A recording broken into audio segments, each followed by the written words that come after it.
ایسے میں ہمیں طالبان کے ساتھ بہت زیادہ نہیں کھڑے ہونا چاہیے۔ اس معاملے پر بھی پاکستان تنہا نظر آ رہا ہے۔ جس طرح ہم دیکھ رہے ہیں کہ کچھ علاقوں سے طالبان کو وڈرا کرنا پڑا ہے۔ شروع میں تو ہمیں لگ رہا تھا کہ طالبان آن دی رن ہے، علاقے دردر وہ قبضہ کر رہے ہیں، جہاں وہ جا رہے ہیں۔ ہم نے یہ بھی دیکھی ہیں خبریں کہ بھارت نے بہت زیادہ اسلحہ اور چیزیں افغان حکومت کو دی ہیں لڑنے کے لیے۔ سیز فائر کی طرف نہ گئے تو طالبان کا زیادہ نقصان ہوگا، طالبان کو اور پاکستان کو دونوں کو نقصان ہوگا۔ مزمل سہروردی صاحب، موجودہ صورتحال جو افغانستان میں ہے، کیا کہیں گے اس پر؟ کیا لگ رہا ہے آگے کیا ہوگا؟ مجھے لگتا ہے کہ دنیا نے یہ بات طے کی ہے کہ انہوں نے طالبان کو افغانستان کا اقتدار نہیں دینا، اور اگر اس معاملے پر بھی پاکستان تنہا نظر آ رہا ہے۔ جس طرح ہم دیکھ رہے ہیں کہ کچھ علاقوں سے طالبان کو وڈرا کرنا پڑا ہے۔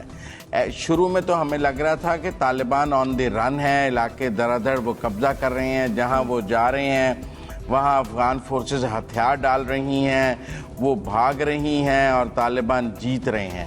لیکن گزشتہ کچھ دنوں میں کچھ علاقوں میں طالبان سے وہ علاقے واپس بھی لیے گئے ہیں، اور آہستہ آہستہ افغان فورسز جو ہیں وہ پھر ری گروپ ہو رہی ہیں، اور افغان حکومت بھی ایک سٹینڈ میں نظر آ رہی ہے۔ یہ ٹھیک ہے کہ دوحہ میں عبداللہ اور طالبان کے درمیان مذاکرات بھی ہو رہے ہیں، لیکن طالبان کوئی ڈکٹیشن والی پوزیشن میں ابھی نہیں پہنچے ہیں افغانستان میں، اور اگر وہ ڈکٹیشن دینے کی کوشش کر رہے ہیں تو دنیا اس ڈکٹیشن کے آگے رجسٹ کر رہی ہے۔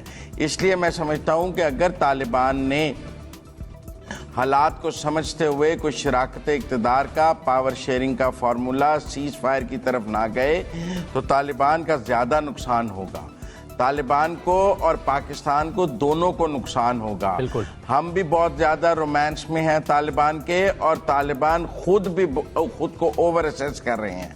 آپ یہ دیکھیں کہ کچھ اسپن بولدک میں بھی جو انہوں نے پاکستان کے علاقے قبضہ لیے ہیں، اس کے بعد افغانستان کے نائب صدر کا بیان آیا کہ ہم وہاں ایئر سٹرائکس کرنا چاہتے ہیں، پاکستان روک رہا ہے۔ پاکستان کی وزارت خارجہ کو یہ کہنا پڑا کہ افغانستان کے اندر افغان حکومت کوئی بھی ایئر سٹرائکس کرے، ہمیں کوئی اعتراض نہیں ہے، وہ ان کا مکمل حق ہے۔ اس لیے اس سے یہ نظر آ رہا ہے کہ کوئی ایسی بات نہیں ہے کہ بس طالبان کی فتح کا جھنڈا گاڑ دیا جائے۔ ان کو اس بار مکمل ریزسٹنس دینے کا پلان ہے۔ اگر اشرف غنی اور عبداللہ بیٹھے ہیں کابل میں تو اس کا مطلب ہے کہ گیم پلان ان کے پاس بھی ہے، ورنہ ہم نے سب کو بھاگتے دیکھا ہے ماضی میں۔ اس بار مجھے نہیں لگتا کہ افغانستان کوئی حلوہ یا آسان ڈش کے طور پر پلیٹ میں رکھ کے طالبان کو دیا جائے گا، اور اگر پاکستان نے بھی کوئی ایسی کیلکولیشن کی ہوئی ہے تو پچھلے کچھ دنوں میں اس کو ری اسیس کرنے کی ضرورت ہے۔ ہم نے یہ بھی دیکھی ہیں خبریں کہ بھارت نے بہت زیادہ اسلحہ اور چیزیں افغان حکومت کو دی ہیں لڑنے کے لیے۔ دنیا کے اور ممالک بھی افغان حکومت کی مدد کو آ رہے ہیں طالبان کے خلاف لڑنے کے لیے۔ ایسے میں ہمیں طالبان کے ساتھ بہت زیادہ نہیں کھڑے ہونا چاہیے۔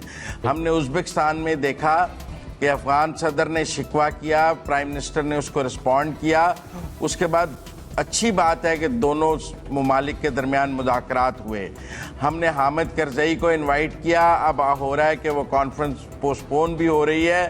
حامد کرزئی نہیں، ہمیں اشرف غنی سے بات کرنی ہے۔ حامد کرزئی تو خود اقتدار کے متلاشی ہیں۔ جب وہ صدر تھے تو وہ پاکستان کے خلاف ورزہ سرائی کرتے تھے، آج اقتدار لینے کے لیے وہ پاکستان کے قریب آنے کی کوشش کر رہے ہیں۔ مجھے نہیں سمجھ آ رہی کہ جو لیجیٹیمیٹ گورنمنٹ ہے افغانستان کی، جس کو دنیا کے 120 ممالک، جس کو یونائٹڈ نیشنز ابھی تک بطور حکومت مان رہے ہیں، ہم اس کے ساتھ بلا وجہ محاذرائی کیوں پیدا کر رہے ہیں؟ ہمیں ان کو بتانا چاہیے، اور ہمارے ایکٹ سے نظر آنا چاہیے کہ ہم نیوٹرل ہیں، اور ہمیں نیوٹرل رہنا چاہیے۔ کیا کہیں گے افغانستان کی موجودہ صورتحال پر؟ آگے کیا ہونے جا رہا ہے؟ تو اب ہونے کیا جا رہا ہے، وہ جو قبضہ ہونا ہے وہ اتنا آسان نہیں ہوگا، کیونکہ پہلے تو جس طرح سے 1996 میں طالبان نے قبضہ کیا تو اس وقت جو ہے وہ مختلف جنگجو گروہ تھے جو کہ آپس میں لڑ رہے تھے، تو نسبتاً ان کے لیے آسان تھا۔ لیکن اس دفعہ جو ہے وہ کابل پر قبضہ بہت ان کے لیے مشکل ہوگا، یعنی جو مضافاتی علاقے ہیں، سرحدی علاقے، ان پر قبضہ کرنا آسان ہے، لیکن جیسے جیسے یہ دارالحکومت کابل کی طرف بڑھتے جائیں گے تو ایسا لگ رہا ہے کہ اس مزاحمت میں اضافہ ہوگا۔ اور ایک بات اور ذہن میں رکھنی چاہیے کہ افغانستان جو ہے وہ ایک یک قومیتی ملک نہیں ہے. وہاں پر تقریباً آدھے جو ہیں وہ پشتون ہیں، اور چونکہ طالبان کی بھی اکثریت پشتون ہے، اور لیکن اس کے علاوہ جو باقی آدھے ہیں وہ ازبیک، تاجک، ترکمین، ہزارہ، وہ تقریباً نصف ہیں جو کہ افغانستان کی آبادی کا ہیں. تو ان کی ہمدردیاں تو بالکل ان کے ساتھ، طالبان کے ساتھ نہیں ہیں.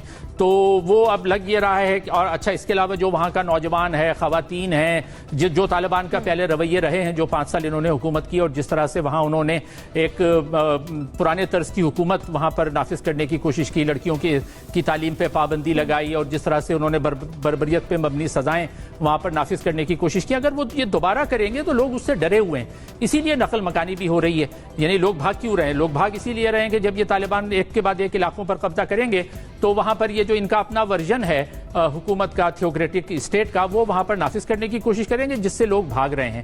تو ایک یعنی آسان اگر طالبان قبضہ کر لیتے ہیں تو کیا ہوگا؟ کیا کوئی خانہ جنگی کا خطرہ؟ اور پاکستان کے اس پہ کیا امپیکٹ ہوگا؟ دیکھیں، خانہ جنگی تو ہو رہی ہے. تو جو اگر کوئی یہ کہتا ہے کہ یہ خانہ جنگی ہو جائے گی، اب اور کیسی خانہ جنگی ہوتی ہے؟ میرے خیال میں تو تقریباً 40 سال سے افغانستان خانہ جنگی کا ہی شکار ہے نا. خانہ جنگی یہ ہوتی ہے کہ اندرونی طور پر جو مختلف گروہ ہیں وہ ایک دوسرے کے خلاف لڑ رہے ہیں، اور وہ تو 40 سال سے لڑ رہے ہیں. تو خانہ جنگ، اور اس خانہ جنگی میں اس وقت شدت آ گئی ہے. تو اس کا آغاز ابھی نہیں ہوا ہے. ٹھیک ہے.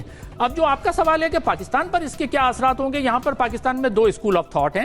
ایک طرف تو جو جیسے ہمارے وزراء شیخ رشید صاحب اور شاہ محمود قریشی صاحب اور ایون پرائم منسٹر صاحب ان کے جو جذبات ہیں وہ بالکل ان کی بیانات سے اور ان کے جو چہرے کے ایکسپریشن ہے اس سے آیا ہیں کہ خوشی کا اظہار جیسے کیا جا رہا ہے کہ جی طالبان کی اب فتح ہونے جا رہی ہے. لیکن جو دوسرا اسکول آف تھاٹ ہے وہ یہ سمجھتا ہے کہ طالبان کا آنا پاکستان، کیونکہ طالبان بہرحال ایک انتہا پسند، جنگجو اور فرقہ وارانہ گروہ ہیں. یہ ایک ملیٹنٹ گروپ ہے. ٹھیک ہے. اب یہ ملیٹنٹ گروپ جہاں بھی اگر اقتدار پہ قبضہ کرتا ہے تو اس کے اثرات جو ہیں وہ پڑوسی ملکوں پہ پڑنے لازمی ہیں. پاکستان پر اس کے سماجی اثرات پڑیں گے. سماجی اثرات کیسے پڑیں گے؟ ہم نے یہ دیکھا ہے کہ جب بھی سماجی طور پر ہمارے ہاں پچھلے 40 سال میں انتہا پسندی بڑی ہے، اس سے کوئی انکار نہیں کر سکتا. ہمارے ہاں فرقہ واریت بڑی ہے، اس سے بھی کوئی انکار نہیں کر سکتا. ہم دہشت گردی کا پچھلے 20 سال میں بہت زیادہ شکار رہے ہیں. تو اب یہ 20 سال میں جو ہم دہشت گردی کا شکار رہے، ہم کہتے ہیں کہ ہمارے 70,000 کے قریب لوگ اس میں شہید ہوئے. تو ظاہر ہے وہ شہید ہوئے تو وہ امریکہ کے خلاف لڑتے ہوئے تو نہیں ہوئے، نہ ازبیکستان کے یا ایران کے خلاف لڑتے ہوئے شہید ہوئے، وہ انہی دہشت گردوں کے خلاف لڑتے ہوئے شہید ہوئے. تو ہم کیسے یہ بھول سکتے ہیں کہ یہی وہ لوگ تھے، یہی طالبان تھے جنہوں نے پاکستان میں دھماکے کروائے، APS پہ حملہ ہوا، ملالہ پہ حملہ کروایا، یہی لوگ تھے. اب ہم کیسے ان کی حمایت کر سکتے ہیں؟